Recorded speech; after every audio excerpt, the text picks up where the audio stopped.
Hi, my name is Doug. This is my wife, Janan. We've been married for 22 years at this point, and we welcome you to our first episode of the Hodges Heroes, where we are just trying to make the most of the mess that we have. So, Janan, you want to introduce our family a little bit? Sure. So I'm Janan. I started in the field of education in 2002. We have two boys. Our oldest name is Tyler, who has some special needs, and our younger son's name is Tucker, and both of them are in high school. And we got one dog named Sydney, who you'll probably see running around in the background, chewing on stuff. And just quite honestly, we're doing this in our house. And so you're going to see our kids coming in the background, hopefully with clothes on. We'll try to edit that out if they don't. Uh, but slamming doors, eating things, dancing around in the background, that's just the nature of how we live these days. Like I said, we're making the most of our mess. So special needs, I mean, we both of us have some professional credentials. Janan in the education realm, me in the theological and psychological realms. But that's not really the focus of what we're talking about here today. I mean, we'll lean into that when we need to, but we want to just talk about what it's like to be a parent of a kid with some specialized needs. And let me just say up front that just because this is our experience with specialized needs, that does not mean it's going to be your experience with Mhm. specialized needs. So we don't want to come across as telling you that we've got this all figured out. Quite honestly, we've both delayed doing this for quite some time because we very much so don't have it figured out. But we have kind of figured out that at some point we got to just move forward with what we have and be able to address some of the issues that we figured out. So one of the first questions that sometimes people will ask us, and especially if you've got younger kids and maybe even sometimes kids in the middle elementary school, is how do you know when something's not right? For some of us, that's prenatal that something's not right, and there's some things that you have some warning on. For some of you, it's a conversation with a teacher in like second grade. That's the first time you having some clues. But Jeanette, go into some of the the mile markers for us that for you was especially staying home with Tyler early on. You were around him much more than I was. How do you know something wasn't right? I definitely think in that first year, as you said, I was staying home. So I was around him a lot. And I had some interactions with some other people who we went to church with. And so Tyler would go to the church nursery. He would be around other boys and girls his age. And he always was on the spectrum of regular, typical development, but he was always on the tail end. I remember when he was, I don't know, And under that's stuff like when you got teeth, or it wasn't that's always like developmental milestones as much as it right. was like growth milestones. Right. And like that's what I was thinking of is the teeth issue is he got his teeth in that typical spectrum of development, but he was on the tail end. And I remember some of the other little boys and girls, in his class at church, they got teeth early and he finally got him, but he was right in that normal development. Even speaking, he could speak words, but then being around other people over time, realizing, maybe when he was 2, almost 3, he was using pronouns incorrectly. When he would refer to himself, instead of saying, I want to go to the park, he would say, he wants to go to the park. He would refer to me as Bobby versus mommy. Also, some things I noticed within that first year of when he wanted to get down from a high chair after finishing eating, instead of responding in maybe a more appropriate fashion, he would rear back his head. He would do that in the high chair, or also if he wanted to get down from you. And quite honestly, there were some close calls where I thought my nose was broken and I definitely saw stars. Yeah, he finally one day like knocked a chunk out of the back of his head at somebody's house that we were at, and that was kind of it for him. He's like, okay, maybe I should stop doing that. But even to this day, like he refers to nouns in a verb sense. So, for example, he doesn't have a toothbrush; he has a brush teeth. Right. So those kind of things. Not everything is like that. Some of that he's developed out of, And but or compensated for figured over out the other years. ways around it. Yeah. But that was our, I mean, we're talking like before one, so we were able to get conversations with our pediatrician. We were able to get, specialized programs, all that kind of stuff. But Janan, that's not everybody's story. Exactly. I know for us too, going back to that when he was about 2 to 3 years of age, I would sit with him and we would do school. And I called it school. But the most I could get out of him was about 10 minutes of focus. I would do colors and letters and numbers and try to color and draw. And legitimately, it was 10 minutes max. I tried everything. And so he just did not have that sustained focus that I had seen in some of my other friends' kids. And quite honestly, it's a fine line because, mom guilt is real, and we don't, even though we say we're not comparing ourselves to other people, some kids are doing things at different levels, but this was different. I truly thought he was strong-willed and defiant and just a very challenging, difficult toddler. So it was not until, sorry, the dog is petting me or poking me, sorry.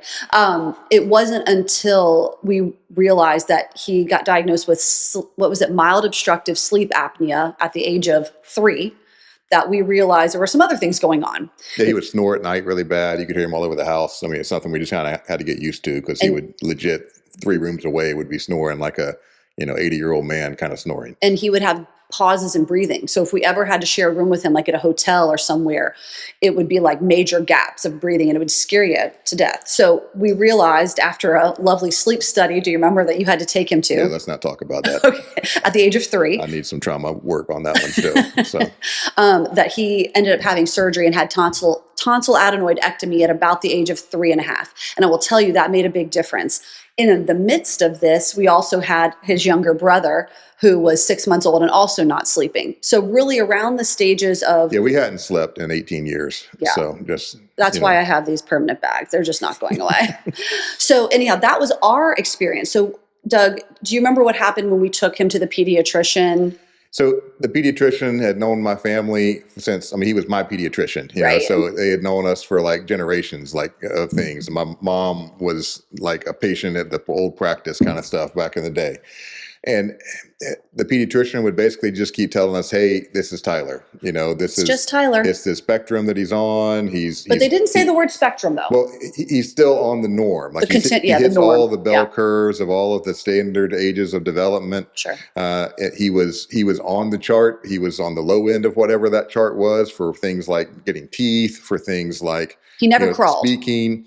He never crawled. He never really jumped either. That was a really long thing for him to be able to actually hop and jump. He did the tripod. Instead of crawling, he would take his big old noggin, because he had a very, very large head, and would push his head across the floor almost like in a triangle. And so, yes, those were some of those things as well. However, he was very large. So he was off the chart with weight and height. Yeah, we had to turn him around in his car seat at 6-8 months or something. I think it was. And I know when I told people that, like, oh my goodness, you turned him around. We're like, that's what our pediatrician said to do. He was outgrowing the car seat. Yeah, it was dangerous for him to be in a rear-facing car seat kind of thing. Absolutely. So that for us, that was one of our first things. And that's even if you're asking that question for yourself, as he's trying to sneak by, almost trying to demonstrate the tripod walk that he had, it's almost on cue. As he goes back ever so slowly with his and the dog. And now the dog and he are interacting in a fun way. Just another day. A lot of people ask the question, where do I go? What do I do? One of the first things I tell people is that this is your kid. God has given this kid to you. You are responsible for raising this kid. And if there's something that you think as their parent that is not right, chase that down. You're going to need to be able to try to, don't let other people tell you, oh no, everything's okay. You are the expert on your kid. You are around your kid more than anybody else is around your kid. Sure. And I definitely, sorry, the dog is trying to play with a rope and under the table. Just another day. One thing I'm a big fan of, I usually have a pretty good gut, for lack of a better word. I trust my gut. If I have a feeling or a vibe, not just emotional, but just, I usually can trust that. And I have a pretty keen sense of kind of seeing what's going on. And so we did take him to our pediatrician. And I think for me, and even in education, I have parents that come up to me and say, what do I do? What do you suggest? And there's a fine line, because as teachers, we're not allowed to suggest certain things because we're not medical professionals. But usually the question I ask is, have you seen your pediatrician? Because to me, that would be that's a first step, because the pediatrician can offer some input. Sometimes they even have inventories. I know I have filled them out as a parent, Doug. I know we've done that for different checklists for ADHD, autism, different things like that. But also as a teacher, sometimes if, let's say, a parent is going through these stages of maybe something's going on, and it's not just held to ADHD and autism, I know I have been given paperwork to fill out that then the parent collects and then gives that to the pediatrician, and then they have a discussion. So I think that is the very first starting spot. And And even if you're looking for things before that, the CDC has a really cool website, on their website has a really cool page about just developmental milestones. Yeah. And it helps you kind of put things into perspective of, where should he be at, or where should he or she be at, 2 to 4 months, 4 to 5 months, 6 to 7 months, that kind of thing. How many words should they be saying? So you kind of get a sense, especially if you're a first time parent, hadn't been around a bunch of kids your whole life. You don't know what a 7-month-old should be doing versus what a 12-month-old should be doing. Sure. And so it gives you some insight as to saying, okay, we're in the ballpark, or, oh man, we're really off on the ballpark. Right. But your pediatrician is usually the first place you want to go to. You probably already have a standing appointment with the pediatrician for regular checkups. That's a place to be able to have some of those conversations. And they can tend to give you some extra insight as to, okay, we need to go get this type of testing, or we need to talk to this person, and we're talking about like under one. Of course, you're not going to be doing a lot of like, psychological interventions with less than 1-year-old.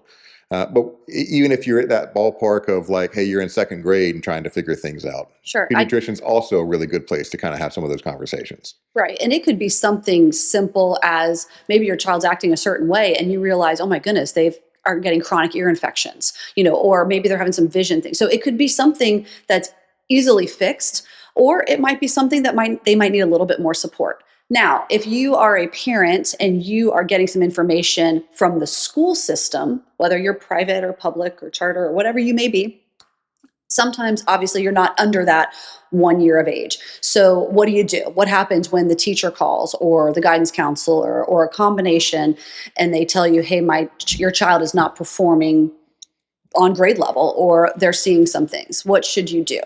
Yeah, I mean, that teacher on a yearly basis sees people that are in that same developmental stage, 12 to 15 of them every year. They've walked through it for no telling how many years. So they have some insights to be able to know, okay, this person is where they're supposed to be. This person is not where they're supposed to be. Now, they're not a medical professional. Correct. They're not going to be able to give you a diagnosis. They're not going to prescribe medications or offer therapies, but they've got some pretty good insight as to, hey, there's something off here. Sure. So I would very much so encourage you to listen to your teachers, partner with your teachers. Don't argue with it's just, you must be a horrible teacher if my kid's not making good grades. Well, no, maybe your kid's not making good grades for any number of reasons. Sure. So that's a resource. I'd also encourage you, if you have other, like a MOPS group that you might be involved with, or other people with, whether it's on sports teams, just have some of those conversations with other parents. So like, hey, what kind of stuff is your kid into? What do they do? How do you deal with this? Or what do you do when they say this, or when they work through that, or that sort of thing? Your community around you can give you some of those resources. Sure. Hold on just a second. Sydney. Sit in this room, get his stuff. Yeah, you can't play with his toys. Sorry, the dog. The dog loves Tyler's toys, and it's almost like a rebellion thing. Like, you're going to be mean to me, so I'm going to be mean to you and pick your favorite toy. Yeah, and she'll take it and chew it and have fun with it. Yeah, she's out. He didn't notice. That was good. That's good. Okay. So that's episode 1. And again, there are a lot of professionals around you. Again, if you... So let me just take one step further. Okay. Let's say you have that conversation with your pediatrician, and let's say you have an older child and you go, man, we need more help. Right. We need something else. Where do you go from there?